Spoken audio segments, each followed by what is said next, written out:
हामीले एउटा जन्मदेखि मृत्युसम्म कर तिर्नुपर्छ। जन्म्यो भने कर तिर्नुपर्छ। कारण किनकि छोरा छोरी जन्म्यो भने जन्म दर्ता गर्दाखेरि पैसा तिर्न पर्छ। जन्मदेखि मृत्युसम्म करै करको भारी, न त स्वास्थ्य न त शिक्षा। कर केका लागि कर? हामीले कर केका लागि तिर्ने? यो क्वेसन गरिरहँदाखेरि यहाँका केही जान्ने मान्ने मन्त्रीहरू, प्रधानमन्त्रीहरू र मुख्यमन्त्रीहरूले मलाई भने कर तिरेपछि निशुल्क रूपमा हामीले बाँस दिएका छौं भने यो गलत। हामी जनताले कर तिरेपछि हाम्रा बाबुबाजे र पुर्खाहरूले हिजो लाल पूर्जा लिँदाखेरि र नापीमा दर्ता गर्दाखेरि त्यतिखेरको मूल्य अनुसार, त्यतिखेरको नीति अनुसार पैसा तिरेर सरकारलाई कर तिरेर जमिन लिएका हुन्, फ्रीमा होइन। आज त्यही जमिनमाथि एउटा बिल्डिङ बनाउँदा, एउटा घर बनाउँदाखेरि फेरि नगरपालिकालाई कर तिर्नु पर्ने। अझ फेरि त्यसमा लाग्ने ढोका, दराज, सिमेन्ट, छड, इट्टामाथि पनि कर तिर्नु पर्ने। त्यतिले पुगेन। घरमा चाहिने खाद्यान्न सामग्री किन्दाखेरि दालमा कर, चामलमा कर, तेलमा कर, नुनमा कर, यी सबै कर तिर्नु पर्ने। लगाउने लत्ता कपडामा कर तिर्नु पर्छ। हुँदा हुँदा त्यही जमिन खरिद गर्न गर्दा पनि कर तिर्नु पर्ने, त्यो जमिनलाई बिक्री गर्दाखेरि पनि कर तिर्नु पर्ने। त्यतिले मात्र पुग्दैन। अस्पतालमा उपचार गर्न जाने औषधिमा पनि कर तिर्नुपर्छ। त्यति कर तिर्नु पर्ने। यदि कसैले व्यवसाय गर्यो भने व्यवसाय दर्ता गर्दाखेरि कर तिर्नु पर्ने। यदि त्यो व्यवसायबाट आम्दानी गर्यो भने त्यो आम्दानीमा पनि कर तिर्नु पर्ने। त्यतिले मात्र पुग्दैन मेरा साथीहरू हो। पढाइ गर्दाखेरि पनि कर तिर्नु पर्ने। करको भारी। घर ग्यास बाल्दाखेरि ग्यासमा पनि कर तिर्नु पर्ने। पानी पिँदाखेरि पानीमा कर तिर्नु पर्ने। बिजुली बाल्दा बिजुलीमा कर तिर्नु पर्ने। जताततै एउटा 2 लाख रुपैयाँ पर्ने गाडीलाई 12 लाख भन्दा बढी कर वसुल गर्छ नि डाम नाटाकाहरू। त्यहाँ पनि हामीले कर तिर्नु पर्ने। कर तिर्दा जन्मदेखि हुँदा हुँदा पिसाब फेर्दाखेरि कर तिर्नु पर्ने। चियाको कप खाँदाखेरि कर तिर्नु पर्ने। तर त्यो कर तिरिसके पछाडि हामी जनताले के पाउँछौँ? शिक्षा पायौँ। शिक्षा पैसा तिरेर तिर्नु पर्ने। स्वास्थ्य उपचार गर्दा औषधिमा पैसा तिरेर गर्नुपर्ने। बिजुली बाल्दाखेरि पैसा तिरेर बिजुली बाल्नु पर्ने। पानी खाँदाखेरि पानी पैसा तिरेर पिउनु पर्ने। भने कर के छोटे राजा पाल्नलाई कर केका लागि? यसको क्वेसन नेपालका प्रत्येक नागरिकले सोध्नेछन्। हामीले कर तिरेपछि त्यसको सुविधा खै? सुविधा कहाँ छ? कर के हामीले सरकारी कर्मचारीका सहसचिवलाई पराडो किन्नलाई कर तिर्या हो? के मन्त्रीज्यूहरूलाई गाडी किन्नलाई कर तिर्या हो? अनि यसको जवाफ चाहिन्छ। हरेक नागरिकले सोध्न पर्छ। बुढेसकालमा मान्छे बुढो भयो भने उपचार गर्ने पैसा हुँदैन। हामी पुगेका छौँ नेपालका पूर्व मेचीदेखि पश्चिम महाकालीसम्म। आँखाबाट तप्त मासु झारेका छन्। सरकार मौन भएर बसेका छ। के रे? मन्त्रालय, कृषि मन्त्रालय, सहसचिव, कृषि सचिव, मन्त्री, साराका सारा डिपार्टमेन्ट गरेका छन्। 1 खर्ब 85 अर्बको कृषिजन्य सामग्री भारत र अन्य मुलुकबाट आयात गर्छन्। अनि यही यो कृषि प्रधान देश भने हामी नागरिकले कर तिरेका छौँ। त्यो करको सुविधा चाहिन्छ। प्रत्येक नागरिकले कर तिरेको छ। प्रत्येक जन्मदेखि मृत्युसम्म कर तिर्छ। तर त्यो करको 1 रुपैयाँ पनि हामीले लगानीमा पाउँदैनौँ। र आज स्वास्थ्य चौकी बनाउनलाई अभियान थालनी गर्नुपर्ने। स्वास्थ्य मन्त्रालय छैन। त्यसको बजेट कहाँ छ? त्यसका माननीय मन्त्रीज्यूको गाडी कहाँ छ? स्वास्थ्य सचिवले चढ्ने 2.5 करोडको प्राडो कहाँ छ? एकपटक म स्वास्थ्य मन्त्रालयमा गएको थिएँ। वरपर मैले गाडी हेरेको 2 करोड भन्दाको तलको त गाडी नै छैन। लुट्ने यी लुटेराका विरुद्धमा यो अभियान खडा भएको छ।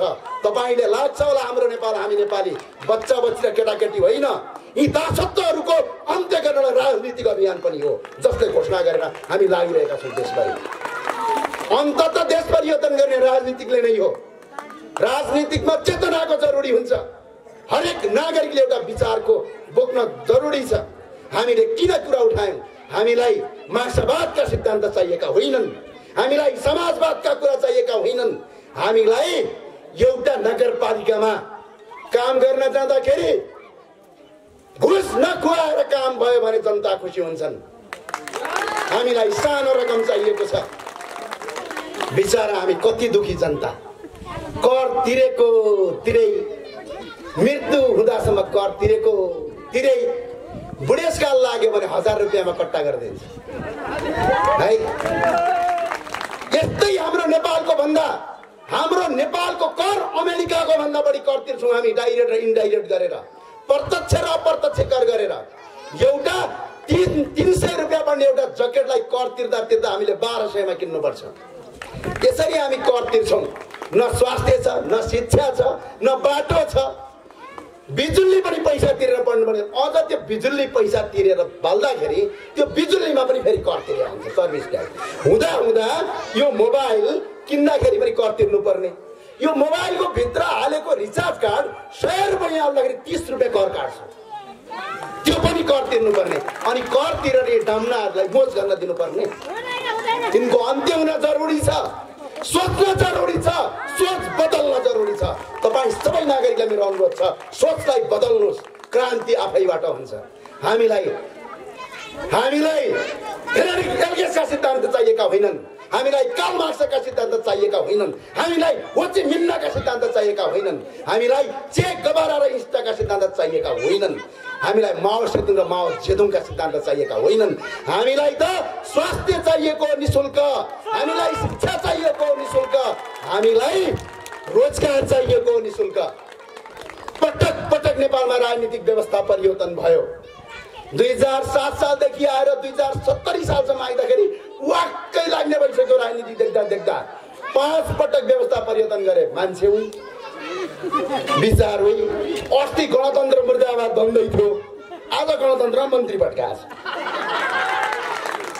अब अस्ति कस्तो अचम्मको देश, मान्छे हुन्, सबै मान्छे हुन्, विचार पनि हुन्, तर सिस्टम परिवर्तन। पटक पटक देशलाई हामीले के पायौं? म तपाईलाई एउटा आग्रह गर्न चाहन्छु। 30 वर्ष भयो अहिलेसम्म यो संसदीय व्यवस्था लागू भएको देशमा। 30 वर्षमा 30 वटा काम देखाऊ, बढी पनि चाहिँदैन। एउटा ठुलो राजमार्ग बनाएको देखाऊ, एउटा ठुलो विश्वविद्यालय बनाएको देखाऊ, एउटा ठुलो अस्पताल बनाएको देखाऊ। हामी जनतालाई त्योसँग मतलब छ। कसले मार्क्सका कुरा गर्छ, कसले साम्यवादका कुरा गर्छ, त्यो हामी जनतालाई चाहिएको होइन। आज यो स्वास्थ्य चौकी नेपाल सरकारको स्वास्थ्य मन्त्रीले गर्नुपर्ने काम एउटा अभियन्ताले लगेर जिम्मा लगाएका छन्। यस्तो हो। बजेट कति छ? जनताले तिरेको कर कहाँ गयो? कुन ठाउँ गयो? हामी जनताले अमेरिका र युरोप भन्दा बढी कर तिर्छौं, तर त्यो कर तिरेको कहीँ कतै पनि सदुपयोग हुँदैन। नेपाल प्रहरीका साथीहरू देख्नु भएको छ, तपाईँ जस्तै दिल्ली प्रहरी पनि छ भारतमा। नेपालका कलाकारहरूको हालत के छ आज?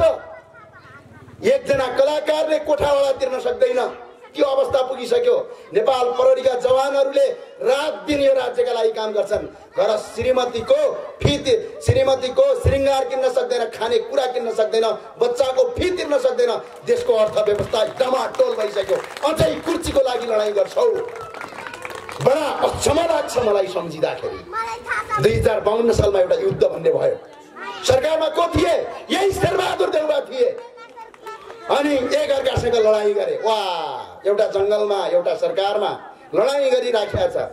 दुई आपसमा यही केपी शर्मा ओलीज्यू, यही वामदेव गौतमहरू सरकारमा सांसद र मन्त्री थिए। एउटाले अर्काको टाउको मूल्य तोक्यो, अर्काले अर्कोले गरेर आपसमा लड्दा लड्दै देशलाई 100 वर्ष पछाडि धकेले। 93 खर्बको देशलाई घाटा लाग्यो। झन्डै 17,000 भन्दा बढी मान्छे मारिए।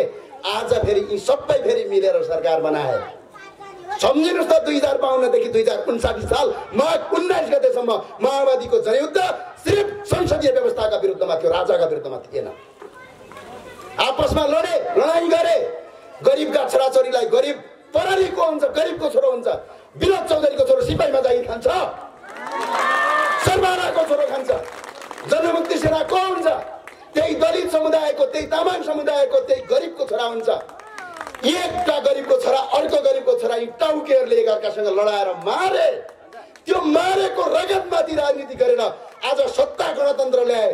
अहिले भने यिनको पद पुगेको छ र फेरि आन्दोलन गर्ने नेपाली जनतालाई मेरो आग्रह छ, जहाँ भेट्यो त्यही लखेड्नुहोस्। अब अति भयो, इनफ इनफ, ओभर भयो, यो ओभर। अब हामी सहन्नौ। राज्य र मुलुक परिवर्तन गर्ने हो भने स्वास्थ्य परिवर्तन गर, शिक्षा परिवर्तन गर। मेरो आग्रह छ प्रधानमन्त्री खड्गप्रसाद ओलीज्यूलाई, मेरो अनुरोध छ, यदि तपाईँ साँच्चै देशको प्रधानमन्त्री, राष्ट्रको राष्ट्रपति विद्यादेवी भण्डारीज्यूलाई पनि आग्रह छ, सम्माननीय राष्ट्रपतिज्यूलाई र विपक्षी दलका प्रचण्डलाई र शेरबहादुर देवाललाई मेरो आग्रह छ, यदि तपाईँ साँच्चै विकासवादी हो भने तपाईँको म डाटा हेर्छु। 2063 साल 2062 सालसम्म नेपालमा 7,75,000 मान्छे विदेश गएको थियो। अहिले 82 लाख मान्छे विदेश जान्छ। यो देशमा रोजगारी शिक्षित छ। हरेक नागरिकलाई सोध्नुहोस्, आज बच्चा जन्म्यो भने डराउनु पर्छ, कतै स्कुलको फी महँगो आउँछ कि भनेर। आज अलिकति एक्सिडेन्ट भयो भने डराउनु पर्छ, कतै अस्पताल जाँदाखेरि मेरो घरबार त बिक्री हुँदैन भनेर। आज अलिकति 12-13 वर्षको पुग्यो भने के खाउँ र के लाउँ, विदेशमा नगइकन देशमा बस्न नसक्ने देश भइसक्यो। अझ तिम्रा साम्यवादको कुरा गर्छौ, तिम्रा समाजवादको कुरा गर्छौ, तिम्रा मार्क्सवादको कुरा गर्छौ, तिम्रा यी थोत्रावाद लगेर जाऊ। हामीलाई स्वास्थ्य, शिक्षा र रोजगार चाहिएको, यहाँभन्दा अरू केही पनि होइन। हेरिराखेका छौँ हामी चुप लागेर बसेका छौँ। नगरपालिकाको बजेट एक चेक गर्छौँ, यो नगरपालिकाको हेर्छौँ हामी, त्यसको डाटा निकाल्छौँ, त्यसको मापदण्ड चेक गर्छौँ। यदि मापदण्ड विपरीत सडक बनेको छ भने एउटा अध्यक्षज्यू र यहाँका मेयर साहबज्यू, यो मापदण्ड विपरीत बनेको छ भने साराका सारालाई अख्तियारमा जाग्ने जिम्मा हाम्रो हुन्छ।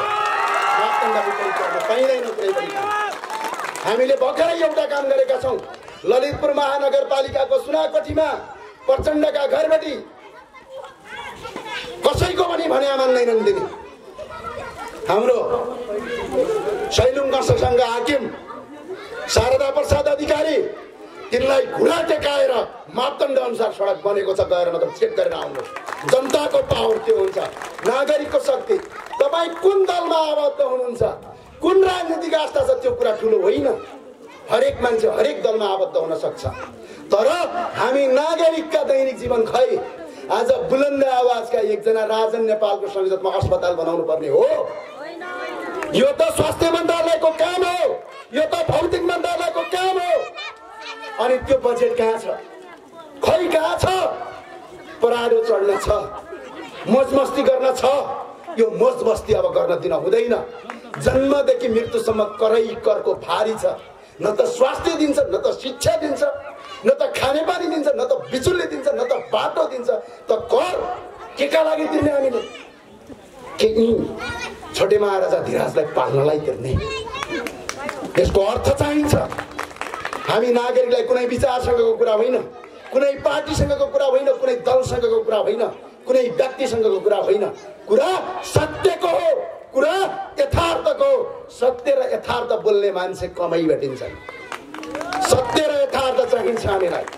हरेक नागरिकको आवाज हो यो, प्रत्येक नेपालका नागरिकको आवाज हो यो। राष्ट्रमा आज मुलुकमा एकजना युवा देशमा बस्न नसक्ने अवस्था भइसक्यो। एकजना मान्छे उपचार गर्नलाई डराउने बेला अवस्था भइसक्यो। मेडिकल माफियाहरूले, शैक्षिक माफियाहरूले देश तहस नहस पारिसके। अझ कुरा गर्छौ प्रधानमन्त्रीमा प्रचण्ड बन्ने कि केपी ओली बन्ने? अझ कुरा गर्छौ प्रधानमन्त्रीमा शेरबहादुर देउवा बस्ने कि गगन कुमार थापाहरू बस्ने? हामीलाई तिमीहरू को प्रधानमन्त्री बन्छौ त्योसँगको सवाल होइन, तिमीहरू को सांसद बन्छौ त्योसँगको सवाल होइन। सवाल जनताका प्रत्येक आधारभूत चिजसँगको सवाल हो। पर जनताका स्वास्थ्यको कुरा, शिक्षाको कुरा, रोजगारको कुरा खै कहाँ छ? नेपालमा बडा अचम्म भएको छ। 3 तहको सरकार छ, सरकार 3 तहको छ, सुविधा 3 तहको छ। एउटा नागरिकता लिन गयो भने घुस माग्छ। अस्ति हेर्नुहोस् त, विदेशबाट नागरिक आउँछन्, वाणिज्य विभागमा दर्ता गर्न जान्छन्, 500 रुपैयाँ दर्ता हुने ठाउँमा 13,000 घुस मागेर भोलि हुने काम आज गरिदिन्छ। रङ्गे हात समाएर झाकिया छौँ एउटालाई। काठमाडौँ उपत्यका र देशभरिका यी घुसियाहरूलाई अनुरोध छ, अब हामी छौँ। नागरिकलाई मेरो आग्रह पनि छ, तपाईँ हामी कहाँ सम्पर्कमा आउनुहोस्। हामी यो काम एउटा काम गर्नका लागि पनि घुस खानुपर्ने, नागरिकता लिन घुस खानुपर्ने, सरकारलाई कर तिर्न पनि घुस दिनुपर्ने, यस्तो किसिमको अवस्था छ। अझै ठुला कुरा गर्ने हामी सँगसँगै प्रजातन्त्र सँगसँगै भर्खर बनेका देशहरू, आज सिङ्गापुरहरू, आज मलेसिया, आज दक्षिण कोरिया विश्वका सबैभन्दा धनी र शक्तिशाली देश बनिसके। आज पनि हामी, मलाई एउटा कथा याद छ, 2034 सालतिरको कथा हो। उत्तर दक्षिण कोरियामा भोकमरी लाग्दाखेरि नेपालले आर्थिक सहयोग गरेको थियो, तर आज त्यही दक्षिण कोरियामा काम गर्न हाम्रो छिमेकी टमाटर टिप्न जान्छ। त्यो किसिमको अवस्था भइसक्यो देशको। अझ तिमीहरू बातका कुरा गर्छौ। यसलाई सुधार्न जरुरी छ, सुध्रिन जरुरी छ, नागरिकका मागलाई सम्बोधन गर्न जरुरी छ। सम्झिनुहोस् त एकछिन, कस्तो अचम्म छ, बडा अचम्म लाग्छ कहिलेकाहीँ। सम्झिनुहोस् है, पहिला जग्गा लिँदाखेरि बाबुबाजेले नापी गर्दाखेरि त्यतिखेरको मूल्य दर रेट कायम गरेर सरकारलाई पैसा तिरेर जग्गा लाल पूर्जा गरेर ल्याएर आए। अब त्यही जमिनमा घर बनाउन पर्यो भने नगरपालिकालाई कर तिर्न पर्यो, त्यो जग्गा बेच्दा पनि फेरि कर तिर्न पर्यो। त्यही जग्गामा घर बनाउँदाखेरि सिमेन्ट किन्दाखेरि पनि कर तिर्नुपर्ने, छट किन्दाखेरि पनि कर तिर्नुपर्ने, झ्यालडोका हाल्दाखेरि पनि कर तिर्नुपर्ने। अब बाहिरको तपाईँले जागिर खाइहाल्नु भयो, कहीँ इन्कम ट्याक्स भनेर तपाईँले फेरि त्यसमा कर लगाइदिन्छ। टिडिएस भनेर पहिल्यै काट भन्छ, त्यसमा कर तिर्नुपर्ने। अलिकति आम्दानी भइहाल्यो त्यसमा पनि कर। कपडा किन्यो भन्सारमा भएको कर लगेर सकिसक्छ। गाडी किन गाडीमा कर, पेट्रोल किन पेट्रोलमा कर, बाइक किन बाइकमा कर, हुँदा चिया किन चियामा कर, घर चामलमा कर, दालमा कर, नुनमा कर, तेलमा कर, लाउने कपडामा कर, सबैमा कर तिरिसकेपछि हामीले के पायौँ भनेर हेर्नु पर्यो क्या।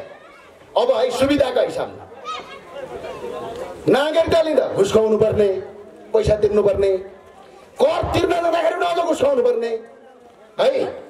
अनि बुढेसकाल लागेको स्वास्थ्य उपचार गराउनु 1,000 रुपियाँ दिएर टारिदिन्छ, अन्त 2,000 बनाएको छ होला। यस्तो अवस्था, न त शिक्षा, बिजुली किन्दाखेरि पनि पैसा हालेर किन्नु पर्ने, पानी खाँदाखेरि पैसा हालेर खानुपर्ने, भने कर केका लागि तिर्ने। यसको अन्त्य गर्न जरुरी छ।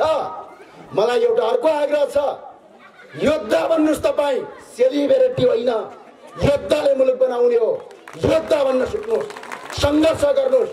हामी सबै युवा साथीहरू मिलेर सङ्घर्ष गरौँ।